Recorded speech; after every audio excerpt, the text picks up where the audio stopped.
Mr. Chair, yung gusto ko lang malaman, yung 67 pending cases against ABS-CBN. Meron po kayong statement 5 years ago. Gusto ko lang malaman, ano pong nangyari doon sa 67 pending cases based on your statement 5 years ago. 5 years ago po, Noon po ay 67 cases po ang pending. Okay. Siguro po kasama yung sa GR number 2024-81 promulgated by the Supreme Court on September 8, 2020, which involves 8 consolidated petitions for review on certiorari under Rule 45 of the revised Rules of Court. Ito 8 cases lang po para consolidated. Hindi ko po alam kung anong connection niya sa 67 pending cases. Pero ito pong 8 consolidated petitions po ay 43 nito ay regularization cases covering 83 employees and 44 illegal dismissal cases covering 37 employees. Mr. Chair, kaya ko po ini-emphasize ito. Ito po ay mga dating trabahador ng ABS-CBN na nakarating po hanggang sa Korte Suprema dahil sa kanilang mga kaso na isinampa laban sa ABS-CBN. Ang ABS-CBN po, palagi nilang sinasabi na ang kanilang mga empleyado ay tinuturing nilang kapamilya. Ito pong mga kasong ito ay ipinanalo nila. Ang Korte Suprema na po ang nagsabi na meron silang karapatan na nilabag ng ABS-CBN. Sa kabila ng kanilang pagsasabi na wala silang violation kahit ilan, kahit ano. Ganun po ang kanilang ipinamamarali sa ating lipunan. Na hanggang ngayon, ang inyong lingkod ay kanilang tinutuligsa na wala na raw akong ginawa kung hindi yung isara yung kanilang... hindi po ako nagsara sa kanila. Ang nagsara ay yung pong kanilang mga paglabag na napakarami na ayoko nang i-discuss sa kapulungan ito. Ito po yung ilang bahagi ng desisyon ng Korte Suprema. The employees who were illegally dismissed shall be reinstated to the work pool. They're likewise entitled to back wages. Pero ang karamihan po, Secretary, alam na natin, ayaw na nilang bumalik eh.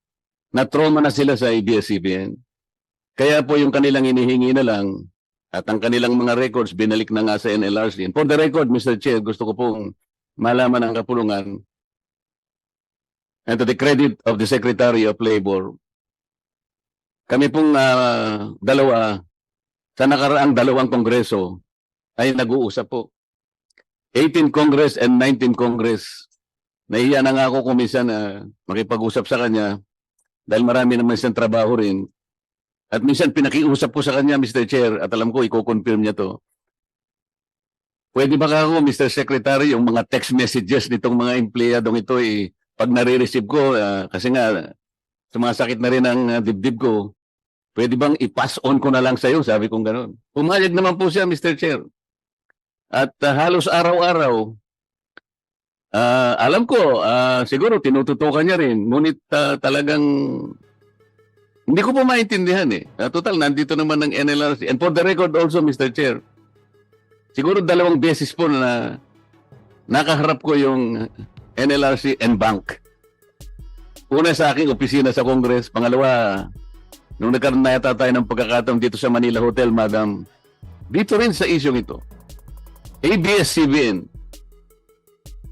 kung talagang tinututuo nila yung kanilang pagtuturing ng kanilang mga empleyado ay kapamilya. Saan ka naman nakakita? Nakapamilya mo na nga, nanalo na nga sa korte. Pati ba naman yung pagkukwenta ng dapat mong ibalik sa kanila? Awarded na po ito eh. Kung ano-ano na po yung ginawa nilang mga pagdidelay, alam po ninyo yung iba namatay na eh. Ang iba po ay nagkasakit. Hanggang ngayon po eh. Tumatawag pa rin sila sa akin, Madam. So, National Labor Relations Commission. Minsan po may nagbiro sa kanila, Mr. Chair. Sir, saan niya, pwede ba nating isuggest kanya sa NLRC, palitan natin ang pangalan nila? Ano naman ka ako ipapalit natin? Sa palagay ko, pag pinalitan natin, bibilis ka ako yung pag-resolve ng problema nyo. Baka sakali po. O ano ipapalit natin?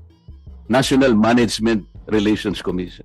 Kasi daw po, Madam, mas makiling daw kayo sa ABS-CBN. Hindi naman ako naniniwala na ganun kayo.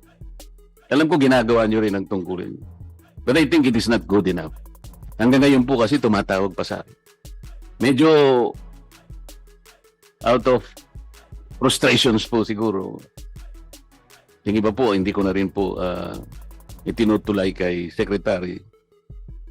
Pinapasa Diyos ko na lamang po kung anong magagawa pa ninyo.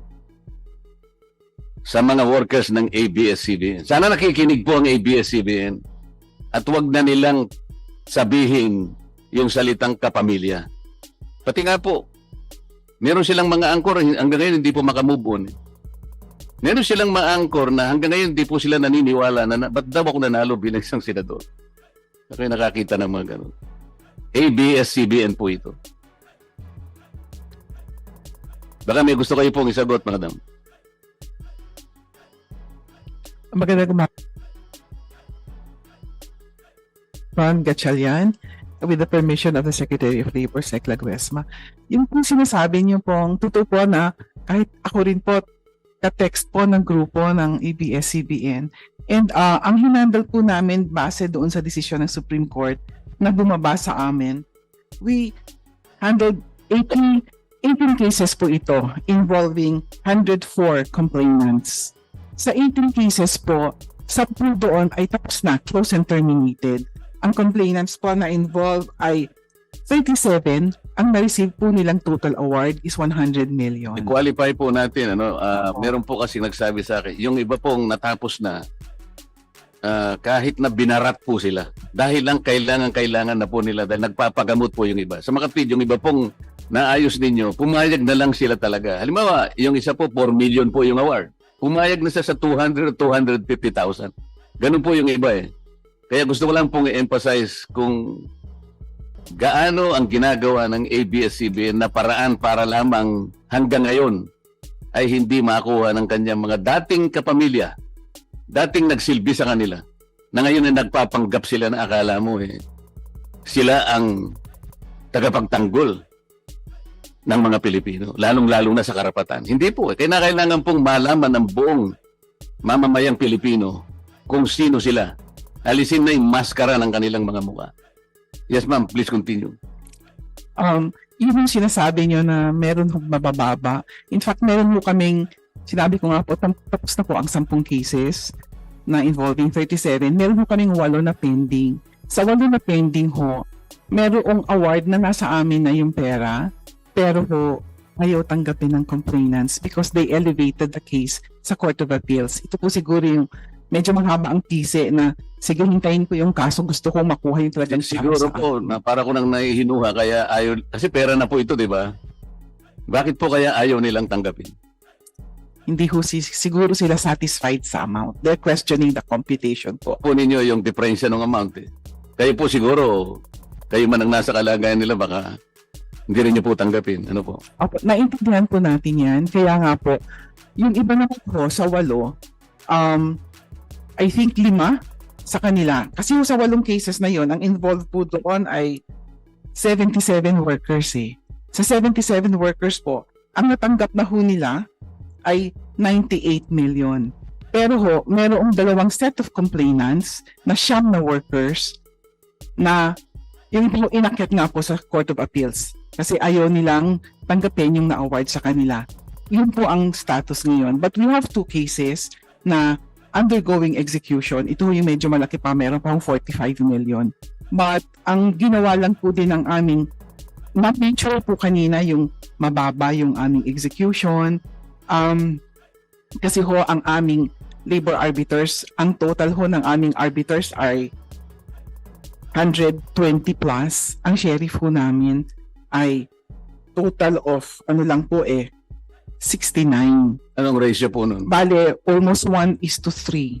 Lalo ho sa NCR, ang NCR ho namin 29 sheriff, ang aming arbitration branches is 64. Kaya Pero madam, kung halimbawa kayo po ang may-ari ng ABS-CBN, kunwari lang, at alam ninyong itong mga taong ito ay nagsilbi naman sa inyo sa mahabang panahon. Hindi kayo nagkaroon ng kayo ng konting dispute, kaya umabot po roon. Hindi, tinuring nyo silang kapamilya. Kung kayo po ang may-ari ng ABS-CBN, pahihirapan pa ba ninyo ito? Hindi po. Kung totoo ho ako na kapamilya ang turing ko sa kanila, nung nagsara ho ang ABS-CBN, ibibigay ko ang karapatan nilang matanggap kung separation pay ho yan o kung iba'y gusto pang tuloy sa pagtatrabaho, dapat ho ibigay. Yun nga po eh. Sana ay hindi na tayo nag-uusap ng ganito. 100% settled na po lahat sana. Hindi po ba? Tama po Kung ang siya. pagtuturing nila talaga, kagaya ng kanilang ipinamamarali, kagaya ng kanilang gustong ipalitaw sa sambayan ng Pilipino na sila'y nagmamahal sa kapamilya, sana hindi na nagkaroon ng pang-appeal na ito at yung mga iba po ay taon na po yung kanilang hinintay eh. Dalawa po rito ay namatay na eh. Yan po yung gusto ko lamang na ipaintindi. Idagdag ko lang po Sen Marcoleta na yung efforts naman po ng NLRC hindi lamang ho sa bangko or properties ng ABS-CBN ngayon. Kahit po yung collectibles nila. For example, sa advertisements po, nag-garnish na po kami sa Jollibee receivables at saka yung sa Unilever and we were able to garnish I think 48 million sa receivables. So, ganun ang gagawin namin, ginagawa naming track para mas Monitor ko po ang ginagawa ninyo. Ako pinasasalamatan ko po. Lahat ginagawa nyo talaga. Ma-settle lang talaga ito. Kaya lang dahil nga sa pamamaraan na ginagawa po nila, hindi lang po ang kanilang mga kapamilya dati ang kanilang pinahihirapan. Pati po kayo, pinahihirapan din nila. At ang buong pamilya ng Dole ay ganun ang nangyayari. Sana po yung mga employers natin ay magkaroon ng magising sana sila sa katotohanan na hindi ka naman lalaking ganyan kung hindi sa tulong ng mga manggagawa mo. Dapat ibigay mo sa manggagawa ang ganang para sa kanila. Hindi ka naman mabubuhay ng management ka lang. Dito ka rin sasandig. Bakit hindi kaya maisip ng ABS-CBN yung ganong klaseng prinsipyo? Lumaki sila ng ganon Pagkatapos nung masara sila sasabihin nila sa buong Pilipinas, wala raw silang kasalanan. Marami po silang kasalanan, madam. Pasensya ka na, sir, sapagkat sa dami ng text na ipasa ko sa iyo, alam ko nagagalit ka na siguro sa akin. Mr. Chairman, gusto kong kumpirmahin na nagte-text messaging po kami ni Senador Marcoleta. At hindi po ako pwedeng magalit o mainis sapagkat meron hong batayan yung kanyang mga messages. At kinakailangan po talaga na kami na naninilbihan sa pamahalaan ay tumugon doon po sa pangangailangan, lalo na tinutulungan po. Yun naman pong merong legitimate na karaingan. At yun naman po yung direksyon na pinagtulungan po namin ni Senador Marcoleta. At kung siya po ay nawiwindang ang puso at nalulungkot, I share that kind of a sentiment po. Salamat po. Itong dating mga ABS-CBN employees na illegally dismiss sila, well, of course, nag-file sila ng case against sa kanilang dating employer, itong ABS-CBN, na ang sabi nila palagi, in the service of the Filipino. Wow! Ang gandang pakinggan. Pero sa loob, ang dami palang mga unfair labor practices. Kaya nga, itong ating mga kababayan, trabaho dyan na matagal na, illegally dismissed. Kasi nga, makapangyarihan sila. Makapangyarihan. Ngayon, nung naupo si former President Duterte dati, nakitaan sila napakaraming mga paglabag sa batas. They abuse their franchise. As if para bang untouchable sila sa maraming nagdaang pangulo sa ating bansa. Only President Duterte nagdakas ng loob na kalabanin itong mga oligarchs. So, nakikita naman natin itong Dole gumalaw, although lang talaga yung power nila, kung hindi naman talaga magbayad, so anong dapat gawin? Dapat merong garnishing. Kunin ang dapat kunin kasi nagmatiga sila. When in fact, those violations that they committed in our government is delinquent and tax evader. Yung mga taxes hindi nila binayaran. And even that compound, wala daw yung mga kaukulang mga permit, building permit, hindi na-renew itong kanilang franchise sa panahon ni former President Duterte because the very president that we have, former President Duterte, is mismo ay biktima sa kanyang political ads noong 2016 presidential election. Kasi alam natin na marami talagang nawalan ng trabaho. Ang sinisisi nila until now, and even this vice ganda, itong si President Duterte. Nabuso nila itong binigay na franchise. It is the privilege only, not the right. Yun po ang pinagkaloob ninyo sa mga prangkisa ninyo. Pero inabuso ninyo ang daming paglabag ninyo sa inyong franchise, therefore, or kaya nga, hindi na renew ang franchise ninyo. Yun po ang katotohanan. Dami nilang mga cases, liver cases, na kung saan yung iba patay na. Kaya lang, no one is above the law. We are not Erich 101. Sometimes we have to bend the law. And we have the Remulla version 2. Yes, sir. Kaya hindi tayo ganyan. No one is above the law. Mga kababayan, kung kayo po ay bago lang sa ating channel, kung gusto niyo itong mga video kagaya nito, pahingi na inyong lambing, masubscribe itong ating channel. God bless po. Ingat po kayo palagi. Mahalin natin ang ating bansang Pilipinas. Bye-bye.